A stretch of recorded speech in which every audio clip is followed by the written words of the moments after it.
खुद शनासी, खुद को जानने की कोशिश करें।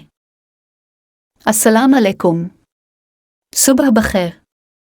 खुद को भी इंसान समझ लेना चाहिए, अपने साथ भी नरमी बरत लेनी चाहिए, अपने साथ भी दुख सुख बांटने चाहिए, क्योंकि खुद कलामी भी ज़रूरी है। खुद को भी कभी महसूस कर लिया करें, कुछ रौनकें खुद से भी अवा करती है। शाम का 1 घंटा अपने लिए ज़रूर निकालें और घर की छत पर बैठें। लोगों के मकान देखें, आसमान में उड़ते परिंदे देखें, काफ़ी या चाय का कप दोनों हाथों से पकड़कर हरारत महसूस करें। अपने लिए वक्त निकालें, अपने आप को अना से हटाकर अहमियत दें। जिंदगी की तलखियों को चाय की चस्कियों के साथ ख़त्म करें, और अगर फिर भी सुकून ना आए तो इस खाली कप को देखें।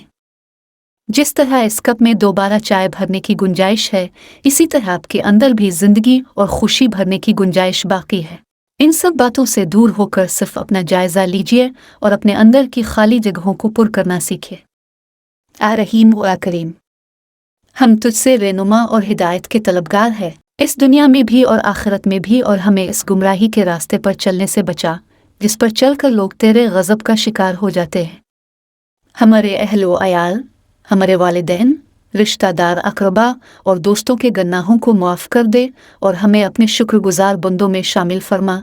हमें अपना बेहतरीन रिज़्क़ हलाल और आफ़ियत अता कर।